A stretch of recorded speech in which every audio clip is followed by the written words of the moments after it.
babban goro wanda ke zo muku daga nan Queen Amina TV. Sai dai abin da ya cutar da al'umma sosai za mu fita mai magana. To komai kyau kison da aka yi a kan kwarkwata zai kunce.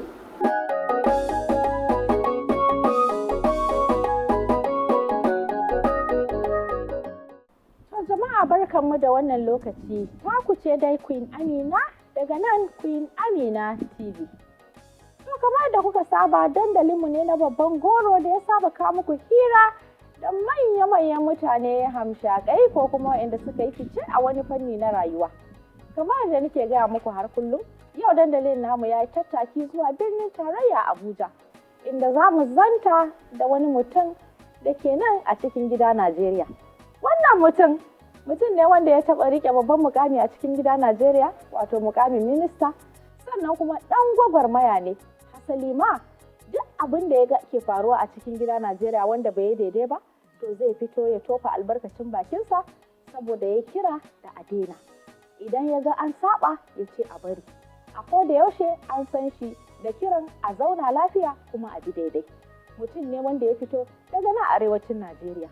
Wannan mutum ba kowa ba ne illa Comrade Solomon Dalung, wato ministan cikin gida Najeriya a lokacin shugabancin Baba Buhari, wanda ya rika ma'aikatan wasanni, wato Federal Ministry of Youth and Sport kenan. Salamu alaikum.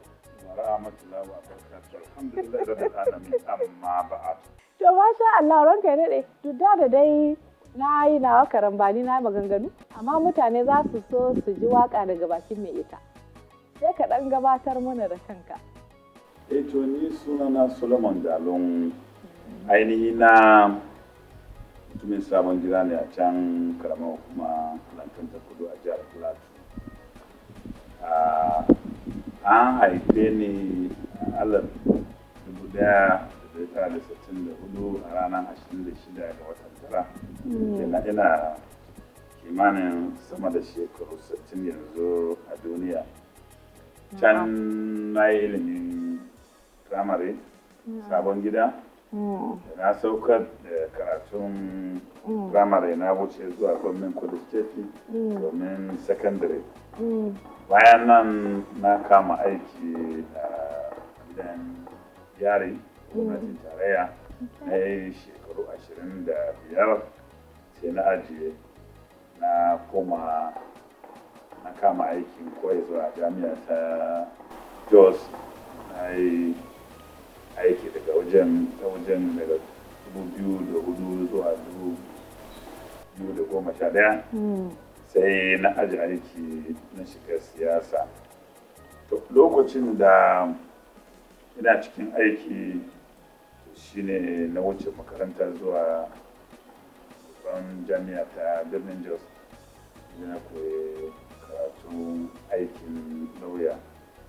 Na saukar ta a 1999. Sai na wuce zuwa Abuja makarantar horaswa.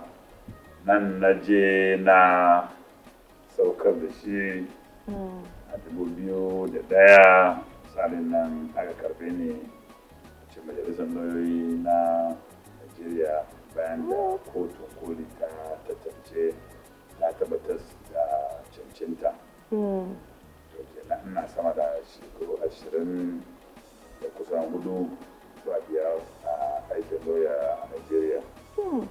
To lokacin da nake koyaswa a jami'a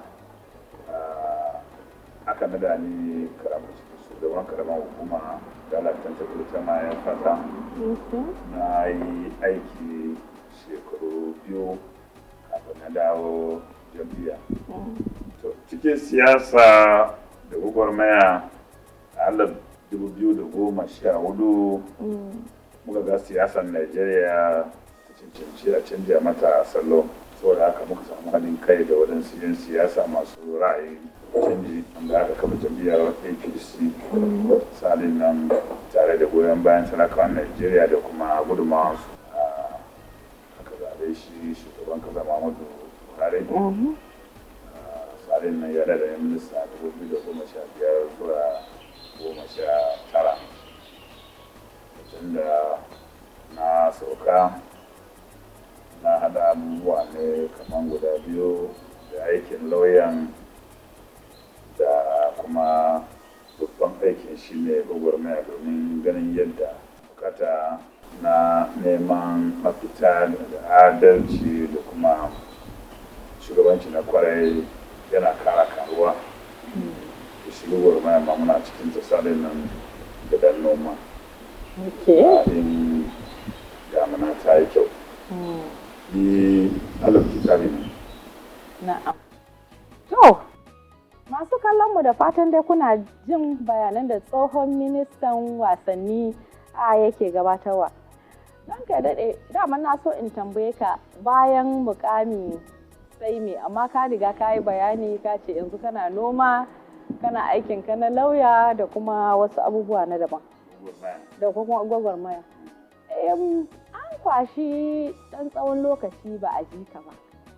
Sai kawai kwatsam kwanakin nan aka fara ganin ka kuma akan layi kana magana dangane da wasu abubuwa da ke faruwa a cikin ƙasa, musamman ma inda ka ga an yi zalunci, kamar akwai kes ɗin Hamdiya a Sokoto, akwai wani kes kuma da na ga ka tsokaci a kai. To ranka ya daɗe, kana ganin wa'annan tsokacin da kake kana magana akan sun taimaka, abubuwan da kake ɗin maganganun da kake magana ta taimaka wajen gyara wa'annan matsaloli wajen kawo ƙarshen su? Wato shi tsokaci bakwa ba a jini ba ya danganci ga inda mutum yake. A wajenmu mutane mu ce duk wani wanda yake so ya ga rawan yan mata to sai dai ba zai tsaya wuri guda ba, dole ya dinga canja wuri.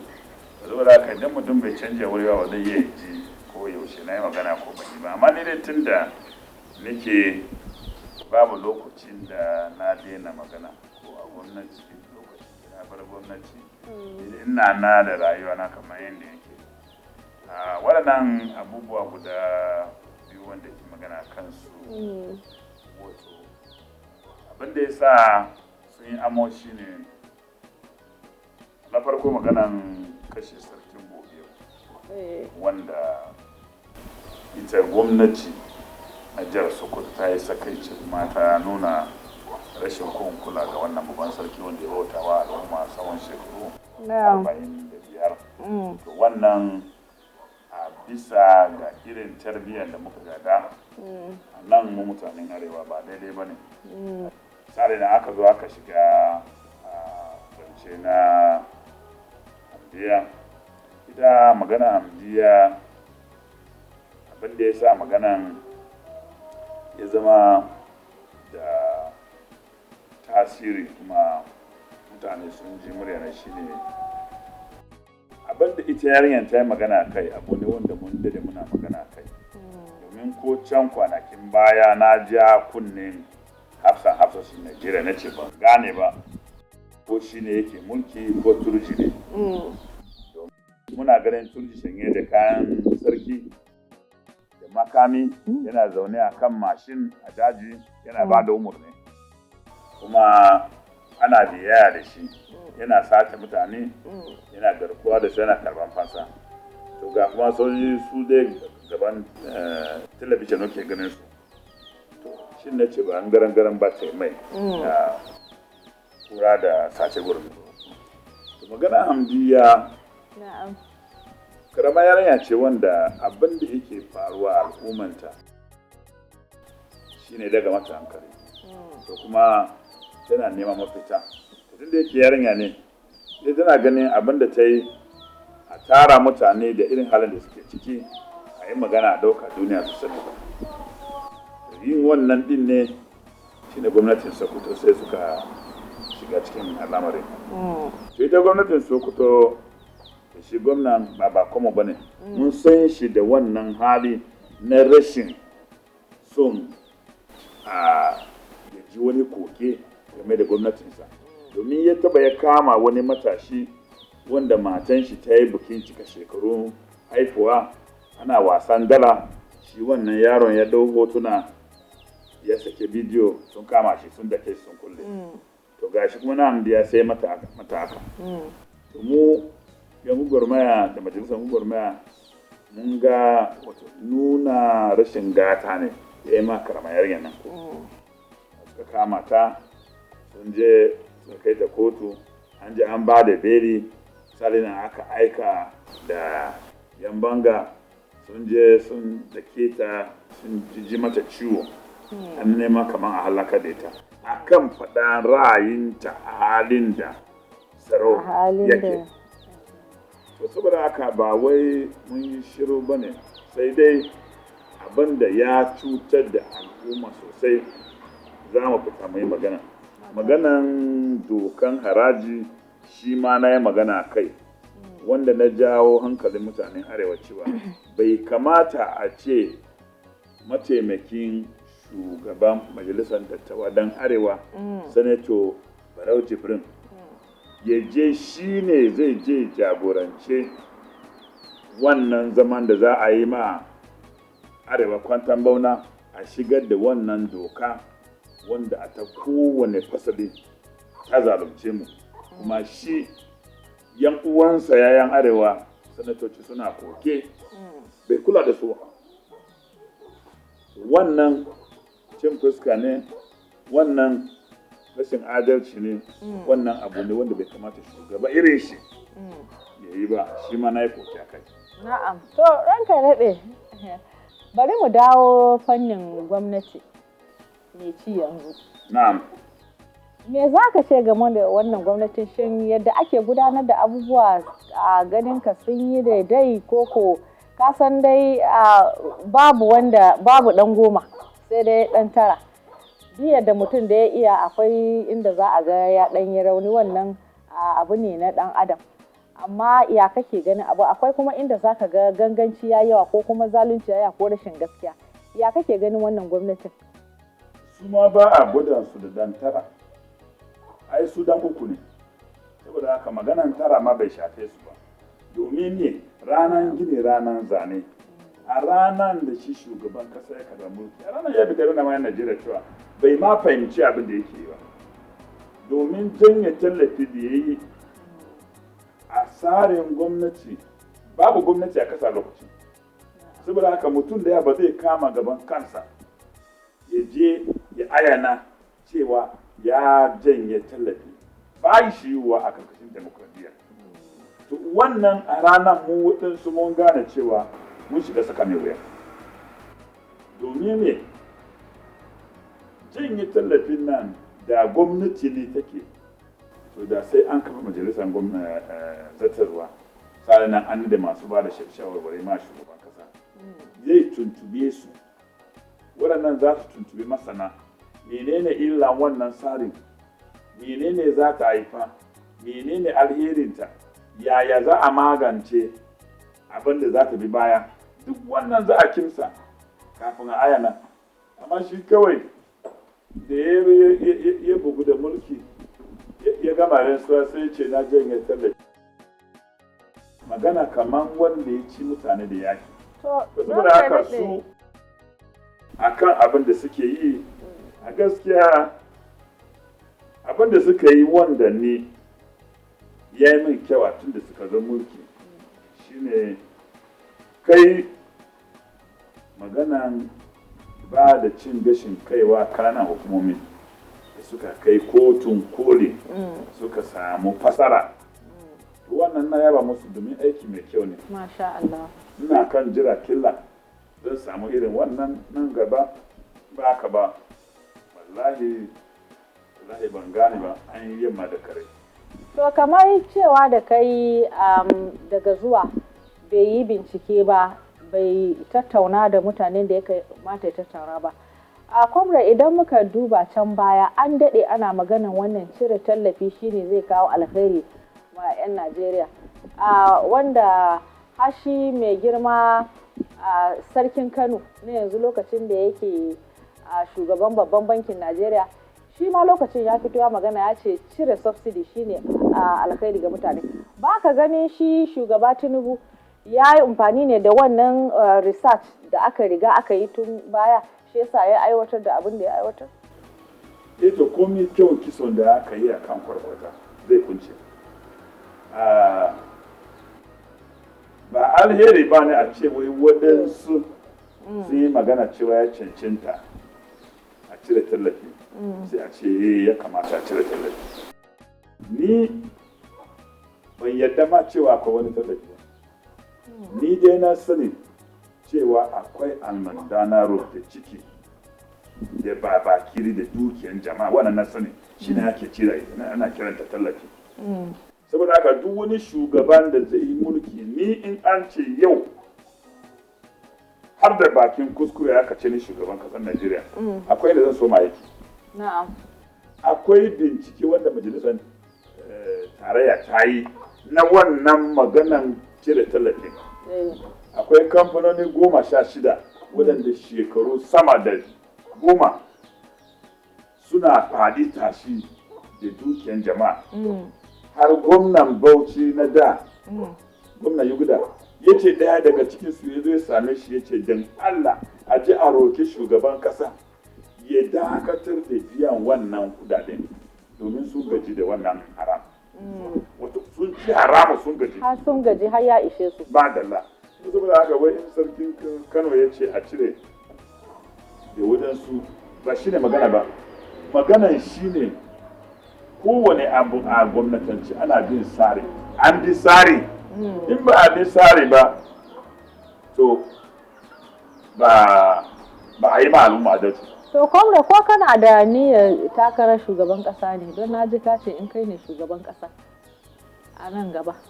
To shi shugabanci Allah ne mai yi. Ni nakan fi amince da koyaswan Kur'ani game da shugabanci. Ita Kur'ani mai girma ta ce yayin da akwai bukatan shugaba a cikinku, ku duba daga cikinku wanda ya cancanci ya yi muku shugabanci ba shi.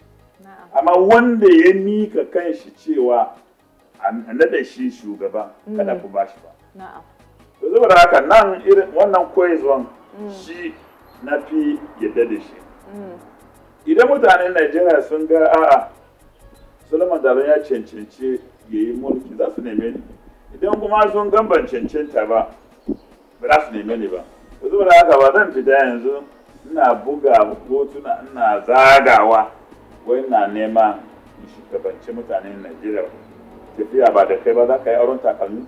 To jama'a, ni na san cewa 'yan Najeriya ko kuma in ce masu kallon mu sun shagalta da wannan hira da muke gudanarwa yau da Comrade Solomon Dalung. Amma kash, kun san duk a lokacin da aka shagala cikin hira to makogwaro ya bushe, dole a ɗan je a sha ruwa. Saboda haka ku zauna, kada ku matsa daga akwatin kallon ku. Ya Allah, ko waya ne ko menene ma kuke kallo, bari mu je mu kurɓa ruwa mu dawo. Ku dakace mu.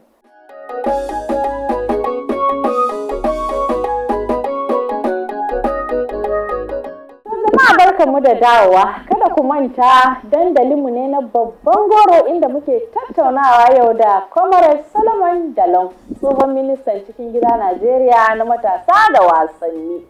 To bari mu koma gare shi don mu ci gaba da jin abubuwan da zai faɗakar da mu a yau. Comrade, ga mu mun dawo. Kai ba Bahaushe ba ne, ma'ana baka zo daga bangaren nan da ke da Hausa sosai ba, kamar a ce irin Sokoto, Kebbi, Zamfara haka, wayanda Hausa su tafi zama da kauri.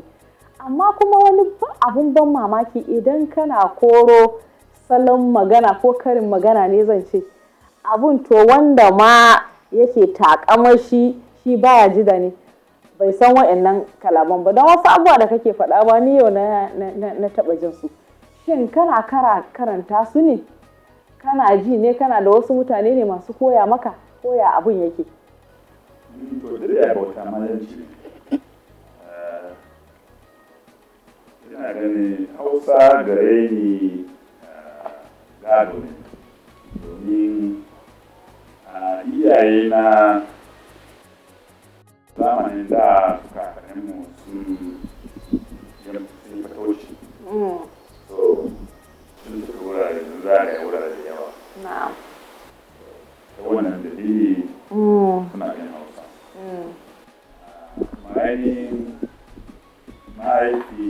Mahaifin mamata mana alkali ne a zamanin turawan mallaka. Yana jin Hausa kwarai da gaske kuma na yi girma a gabansa.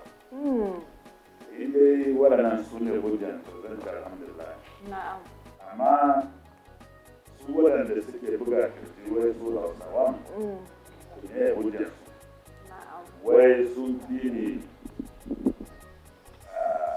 sai ne ko kuwa bakar fata irin ta Hausawa ne ko dai ne.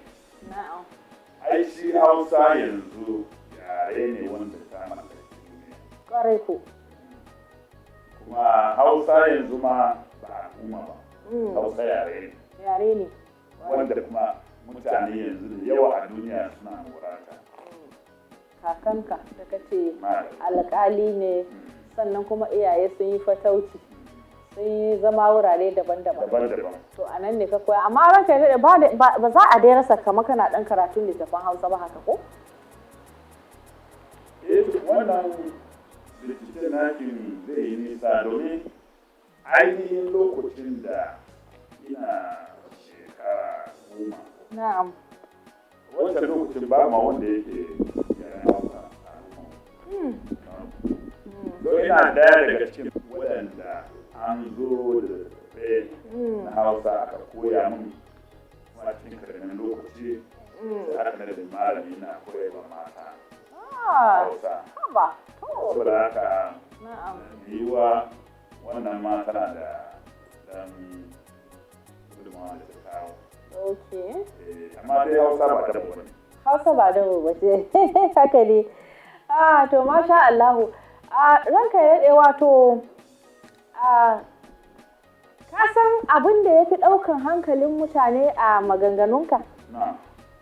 Shi ne idan kana magana ko da yaushe za a ji ra'ayinka Najeriya ce sannan kuma Arewa. Kamar yadda ka faɗa kai ahalil kitab ne cikin gabatarwarka. Amma baka taɓa yin wata magana wadda ka nuna kawai kai a jinsin mutanen da ke irin addinin ka su kake goya ba su kaɗai ka sani ba. Ko da yaushe maganganunka za su seta, za su taɓo nan su taɓa nan kuma ko da yaushe kana yawan kira daga maganganunka a haɗa kai. Shin kai ɗan gwagwarmaya haɗin kan addinai ne wato wanda muka sani interfaith ko me yasa kake wannan me yasa kai baka bambanta ba kamar yadda wasu malaman addinanmu ya Allah ahlul kitab ne ko musulmai in sun tashi zaka ga bayanansu yana ɗan ware kan mutane me ne ra'ayinka da kai kake daban? Abubuwa da yawa da sun kai ga wannan. Kisan zan kuma Hausawa suka ce duk wanda an ba shi gashi masarar makaho zai rabu da waka ba. Domin yayin da ya yi shirin makaho sai ana cewa an ba shi masarar. Ana gashi ana waka. Gwagwarmaya da nake saboda rashin adalci ya samu tushe ne lokacin da ina da mai wata tara. Sai aka tafka mini wani irin rashin adalci. Lokacin da ya girma kakana wanda nake na girma hanta ita ta yi min wannan bayani rashin adalci. Nan tun na ƙarami yaro na fara kyamance rashin adalci. Saboda haka gwamnati da nake ba wai wani ne na kishi ko saboda fuskansa saboda jinsinsa ko a jinsinsa ba. Na kan kyamance mutum bisa ga halinsa. Idan halinka karba gari rashin adalci yana wuya ramin ma'amala. Wannan yana daya daga cikin abubuwan da suka fara sarrafa irin akida na yin girma da shi. Na biyu da na zo na fara girma aka fara yakin basa lokacin da aka koya mana yadda za mu yi kwanta mu shiga mu fake a cikin ramuka da aka tone yayin da mun ji jirgin sama na zuwa muna yara. So mun san yadda za mu gudu mu fake a wuri. So da na yi wayo sai na yi tambaya. Menene ne dalilin da ya sa ana samun gudu lokacin yara sa ka can yaki ba sa su? Yakin ba sa an yi da suwa a jihayen Najeriya suka da su. So na shiga karanta da tattafai na masana da waɗanda suka taka rawa a cikin duk abin da ya gudana. Tun daga lokacin juyin mulki da aka kashe su Sardauna har inda aka kai yaki. Babu littafin da wani ya rubuta da makaranta ba. Kana karshe wanda ya yi bayani sosai wanda ya gamsa da ni akan abubuwan da ya faru shi ne wani bature. Wayannan ba littattafai sun kara karfafa mani tunanina akan cewa rashin haɗin kai na iya kawo bala'i ga al'umma.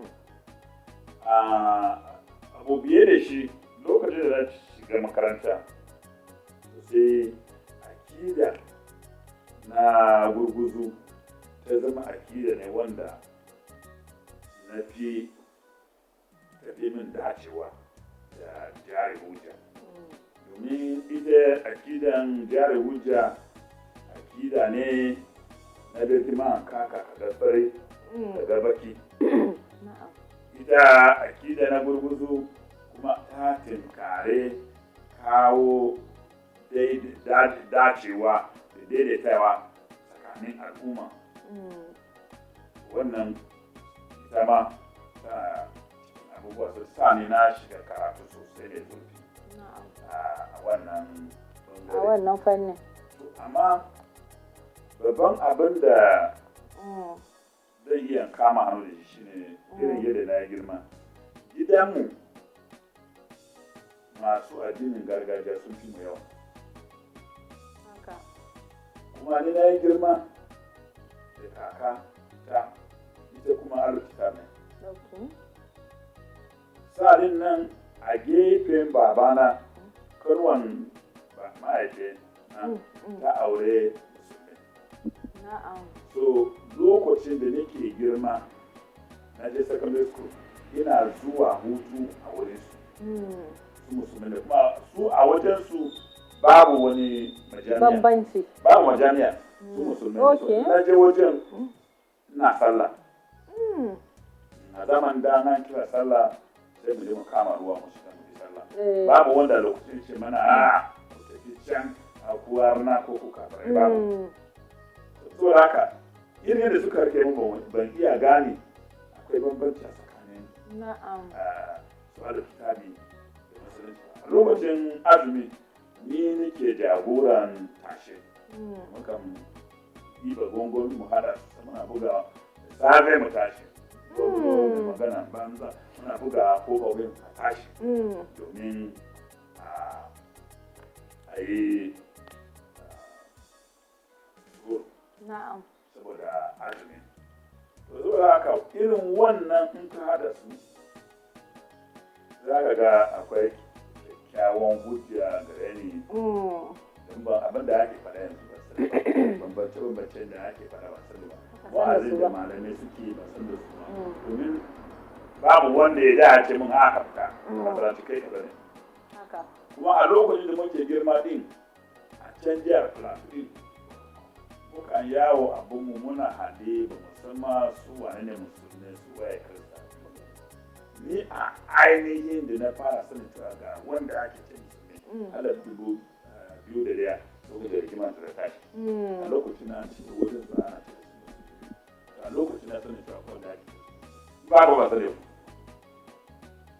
ba haka da irin wannan goyon da na yi girma da shi da girma na yanzu sai a zo a samu wani malami ne ya ce mani wai akwai bambanci.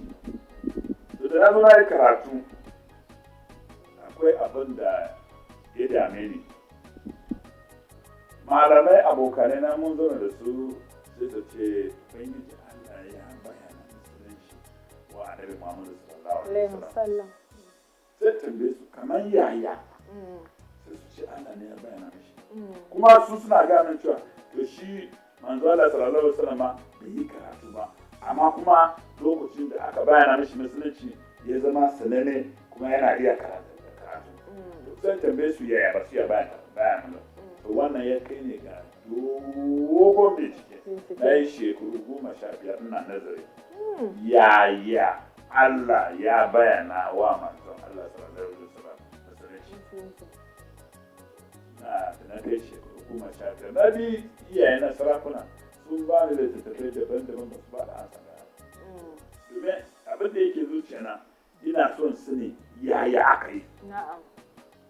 Sai can zira tuntuɓe a kan wata hadisi wanda Aisha uwar mummunai ta rawaito game da dare da Allah ya yi aika malaikar Jibril ya bayyana wa manzon Allah sallallahu alaihi wasallam addinin musulunci a kogon Hira a can Makka. Wannan daga ranar sai ya gamsar da ni. Sani da na zo karanta na yi karatun digiri na biyu sai na sa koya addinin musulunci a cikin manya-manyan darussa da na dauka.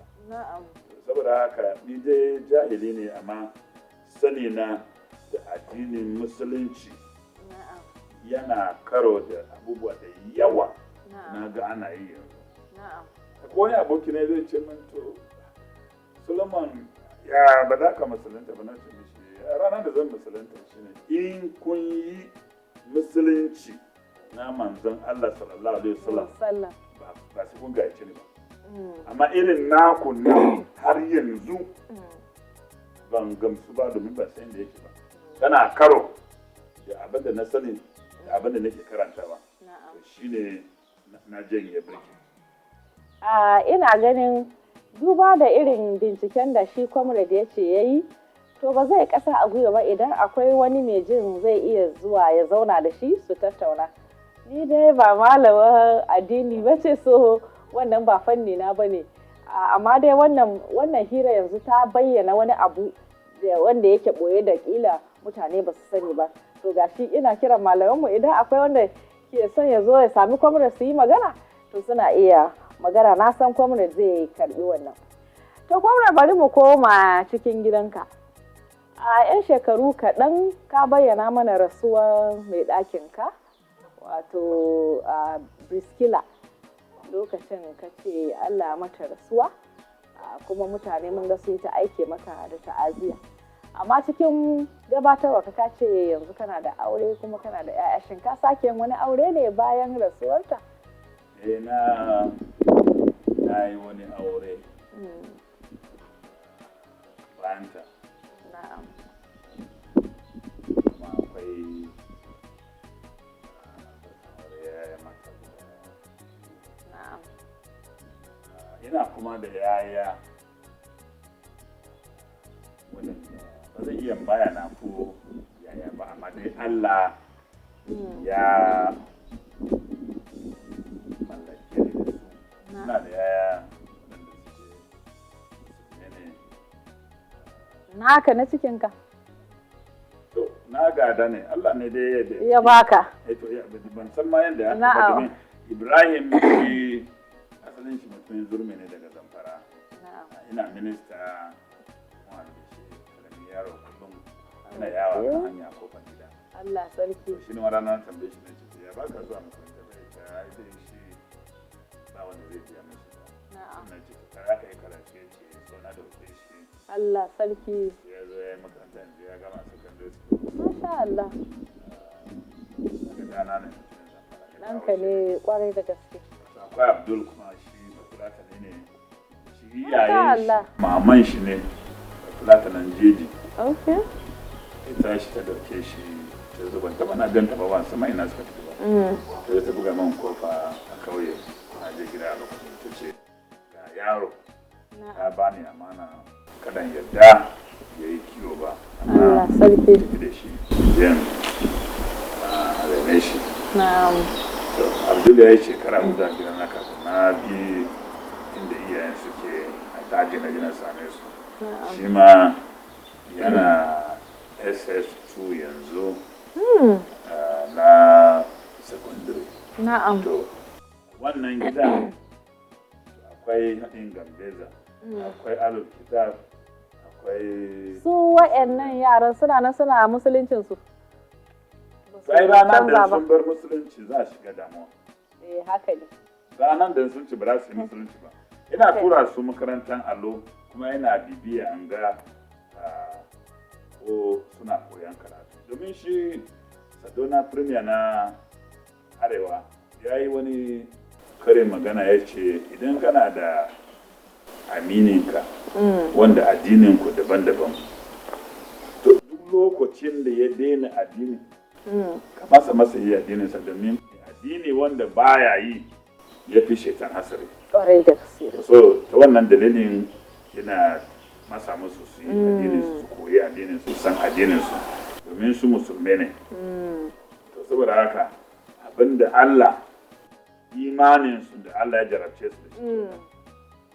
So muna haka. To shi da wani lokaci idan na ji mutane su ce waya yi fada Hausawa su je su yi fada duk da an gaba Fulatani a kashe. To shi ina ta tambaye su ba wanda ya bani shawara ba. Masu yawo da wutan fada nan su zo su bani shawara. Za mu fara ina ne cikin gidan nan. Domin akwai Bahaushe. A cikin gidanka. Akwai Bafulatani. Akwai kuma Kirista. Akwai Musulmi. To saboda haka kafin su fara fada nan ko a wani wuri su zo ga wurin zakaran gwada dafi a nan a gidan na fara shi kafin. Kaga mun samu shawara mun yi nasara nan to sauran wuri ma zai zama da nasara. Dan kai dade muna godiya bari mu koma mu dan taba ka kaɗan da mun zo ƙarshen hiranmu. Wa'annan irin abubuwa ne Comrade Solomon DALUNG ke jin daɗin yi wato wa'anda ake ce ma da turanci hobbies kamar nishaɗin ka haka. Ni karatu yana daya daga ciki ta wasan sanda na hoki. Okay. Ina jin daɗin da kwarai da gaske. Tsarin nan tafiye-tafiye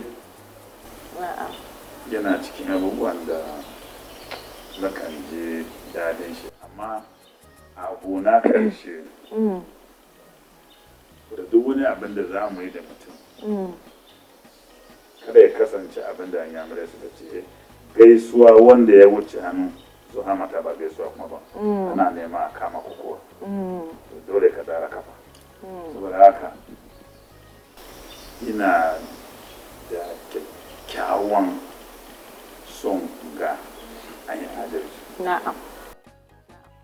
Tauran kai daɗe akwai wani abu yanzu wanda game da kai wanda idan mutane suka san shi za su ce kai tir ashe wannan mutumin da muke gani ba mutumin kirki bane.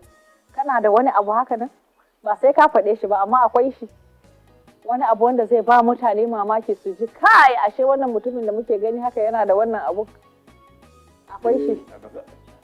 Ai ajazi ne ni. Kuma idan an ce babu to ga mu na fice mutane. Na'am. Ni gaskiya ina da hakuri a rayuwana ina da hakuri sosai amma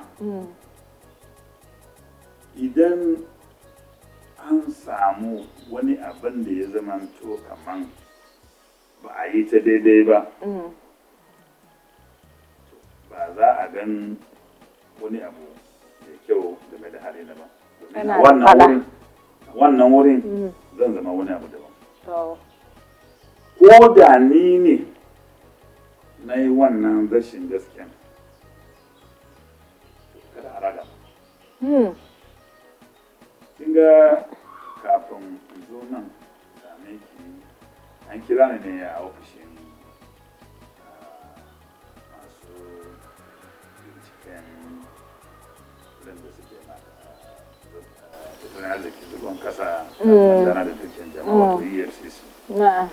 Da na je wajen sai suka ce cire in kawo waya na da agogo sai wani yana cewa ai kai babban mutum ne kuma ban ga wani girman da yake magana ba. Doka ne ya ce duk wanda ya zo ya ba da wani don me za a nema wahala ne shi na cikin shaya. Saboda haka yayin da wannan abin in ta taso za a ga rashin kyau na amma ko wani abin da yake tare da ni mutum ne na da kyau a fuska amma na da muni a baki sosai. To fa to comrade tambayar mu ta ƙarshe ita ce ya yake in ta zo ga mata manemi mata ne sosai mai son mata ne ko dai sai dan daidai ko dai a'a daga shi sai matar shi kawai me za ka ce? Gaskiya ni ina son mata. Kana son mata? Masha Allah. Son mata ba domin wani abu ba. Na fi saba ma da mata sai da maza. Babu wani abin da mata suke yi da ban yi ba. Na iya girki, na iya daka, na iya nika a dutse. Har yau har gobe. Na iya za ka na rufe tabariya. To sai dai za a zaɓi mata a arewa a kauye. Jakare ne. So, ya na kai shekaru 15 ana gani ma kaman zai yi wuya in zo in zama namiji na kwarai domin yadda na yi girma da mata. So na fahimci su da yanayin tunaninsu. So in mace ta yi abu na kan gane da sauri. Cewa wannan ga dalili. So mata na yi girma da su na fahimce su. Sai dai mata, abinda mata ya kamata su nema ba maganan neman mulki ba. Na'am. Domin mace a Najeriya, mulki a Najeriya kaman rawa ne a cikin tabo. Ko malaika aka gayyace shi, in ya taka rawan dole ya koma da jari kansa. Na'am. Batanci da ake yi wa mutane, mace irin yadda ya halice ta, ba za ta yi ta fuskanci ta. Ka kira ta karwa, ka karya ta. Ba za ta iya ma ci gaba daga wurin ba. Da kira ta karwa, ita ma ba karwan ba, ba ta mata ba ta yi lalata da wani ba, amma da ka ce ta karwa ce, ka karya ta. Da saboda haka, abinda mata ya kamata su nema a cikin mulki a Najeriya shine akwai ma'aikatu wanda in an ba mata su rike kasa na da ci gaba. Idan mata ne za su yi harkar shari'a za a yi adalci ba wai a ji adiba ba ta a zuwa nade kuma a ce a yi wacin nan mace ne ta yi kaza. Idan an ba mata rike tattalin arziki za a samu. Idan an doke mace an ba ta rikon amana ana misali kaman idan muna da tsari yadda za a raye da matasan kasar nan idan ana nema wacce da za ta iya rike wannan ma'aikatan da ta yi. Wani abin da ya shafi dukiyar kasa rikon amana mata za su yi. Mata za su iya su jarumta aikin soja amma ɗaukan su ya kasance a wai an doke saboda aiki yi ba amma in tana da wannan zuciya goye bayan ta a ciki. Kenan abin da ke fada duk inda mace take da kwazo a goye bayan ta a wurin za a samu shigaba. Mulki in an kai wani wuri idan sun mamaye wannan wuraren suna da dukiya kansu suna da malaka za su yi su kare mulki amma a yanzu su daidai ba dai bai kare ba. Jama'a hira kenan da Comrade Solomon DALUNG da muka gabata a dandalinmu na babban goro daga nan Queen Amina TV. Da fatan dai kun ji daɗin wannan fira kuma kun ji bayanai daban-daban da ya kawo mana. Kada ku manta da bibiyar mu a shafukanmu na YouTube, Instagram, Facebook da TikTok. Queen Amina TV ko da yaushe. Ku dakace mu a hiranmu na gaba, insha Allahu babban goro za mu kawo muku. Sai an jima, assalamu alaikum. Amina Ilyasu daga Queen Amina TV.